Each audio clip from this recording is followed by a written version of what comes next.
रचनाता महाकवि तुलसीदास जी हैं। यह मुख्य अंश बालकांड से लिया गया है। आइए आप भी हमारे साथ इस नाट्य शैली का आनंद लीजिए। आप तो सारे भगवान के प्रियवादी हैं और भगवान को तो अपने हर भक्त की पहचान होती ही है। यही समझकर कि आप अपने इस दास की पहचान ही होंगे, मैंने अपना परिचय देना आवश्यक नहीं है। मुनिवर, यह दोनों अयोध्या नरेश दशरथ के पुत्र हैं, राम और लक्ष्मण। आपसे अनुरोध है कि आप इस सभा में शामिल होइए। मूर्ख, तुम हमें इन मीठे बोले वचनों से कहना नहीं सकते।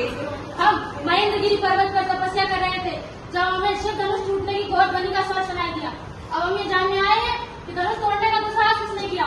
हे नाथ, शिव धनुष को तोड़ दे। ऐसे साहस तो आपको कोई बात ही कर सकता है। इसके लिए आपकी क्या आज्ञा है, मुझे बताइए। मूर्ख बालक, सेवक तो वो है जो सेवा करे, धनुष तोड़ने वाला तो कोई शत्रु है। और सुन ले, जिसने भी ये धनुष तोड़ा है वह सहस्त्र भाव के समान हमारा शत्रु है। जिसने भी ये धनुष तोड़ा है वह समाज से अलग हो जाए, वरना परंतु सारे राजा हमारे हाथों मारे जाएंगे।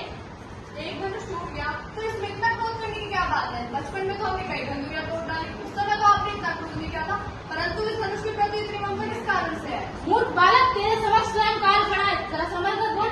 सारा संसार जानता है ये कोई आम धनुष धनुरिया नहीं, भगवान शिव का धनुष है।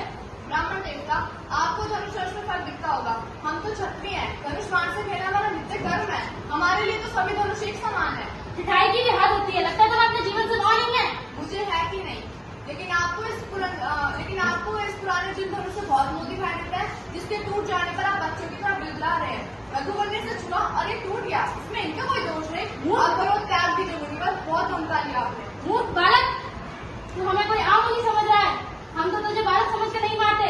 मैं भी आपको एक ब्राह्मण समझ के आपसे यज्ञ नहीं करना चाहता। हमारे कुल में ब्राह्मणों का बल नहीं, उनकी रक्षा की जाती है। तूने हमें कोई आम मुनि या ऋषि मुनि समझ रखा है। हम अत्यंत क्रोधी बाल ब्रह्मचारी हैं। हमने कई बार इस पृथ्वी को राजाओं से भेंट कर दिया और बार बार ब्राह्मणों को दान नहीं दिया। आप अपने आप को बहुत भारी योद्धा समझते हैं। ब्राह्मण देवता जो वीर होते हैं वो अधिक बातें नहीं करते, वार करते हैं। इकाई पुरुषों की निशानी है कि वह युद्ध करने की बजाय अपने सामने बड़ी बड़ी बातें करने लगते हैं। मूर्ख बालक, मेरे इस स्पर्शे को देख, ये बड़ा भयानक है। मैं तो तेरे माँ बाप के बारे में सोचने पर मुझे विवश न कर, मैं तो तुझे तुरंत ही मार सकता हूँ। मैं आपकी स्पर्श से डरता नहीं हूँ। इस मूर्ख बालक को हमारे बारे में अवगत कीजिए। अपने कार्यों की पूर्ण कथा आप स्वयं में इतने अच्छे सुना लेते हैं कि किसी दूसरे की आवश्यकता ही नहीं। अगर अब तक अपने कार्यों की पूर्ण कथा गाते गाते मन न भरा हो तो सुना लीजिए। कैसे एक कर्तव्य कुमार के दोष में क्रोध में आकर आपने लाखों निर्दोष क्षत्रियों का सहार कर दिया। और सुनाइए किस तरह इस पालसे से अपनी माँ का गला काट दिया। सुनाइए सुनाइए, अपने कार्यों की पूर्ण कथा सुनाइए। राजा, ये बालक बड़ा क्रोधी और कुटिल है। काल के वश में आकर ये अपने कुल का नाश कर रहा है। अब यह न कहना कि हमने एक बालक की हत्या कर दी। मुझे भी आश्चर्य है कि कोई मेरे दिल का समान भय को मृत्यु दंड देने की बात कोई मेरे सामने करे और मैं मेरे बाणों से बचा रहे। राजा, अपराध क्षमा कीजिए मुनिवर। साधु लोग तो बालकों की गुण और दोष दोनों ही नहीं गिनते। आप इस बालक को क्षमा कीजिए। प्रभु, आपको सहज सुजान है, बालक की बातों पर ध्यान न दें और फिर इसमें तो आपको कोई अपराध नहीं किया। आपका अपराधी तो मैं हूँ। मेरे ही हाथों से यह धनुष भंग हुआ है। यदि दंड देना है तो मुझे दीजिए। मुझे अपना दास समझकर चाहे मुझ पर आप कृपा कीजिए, क्रोध कीजिए या फिर मेरे प्राण ले लीजिए। जिस प्रकार भी आपने मेरे को शांत होगा, मैं वो उपाय करने के लिए तैयार हूँ। मैं तो तुमसे युद्ध करूंगा, परंतु हत्या नहीं करूंगा। प्रभु, यदि रणभूमि में हमें कोई ललकारे तो क्षत्रिय धर्म के अनुसार हम उनसे अवश्य लड़ेंगे, चाहे वो स्वयं काल ही क्यों ना। परंतु हम रघुवंशियों को यह भी धर्म है कि हम ब्राह्मण, गौ और स्त्री पर हाथ नहीं उठाते।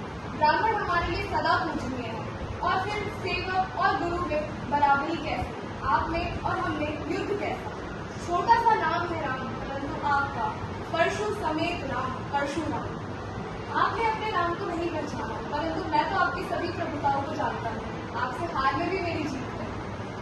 मुझे क्षमा कर दीजिए प्रभु, मैं अपने प्रभु को नहीं पहचान पाया, मुझे क्षमा। मुनिवर, आप कृपया मेरी पुत्री सीता और मेरे दामाद श्री राम को अपना आशीर्वाद दीजिए। कल्याण हो, सौभाग्य हो। Thank you.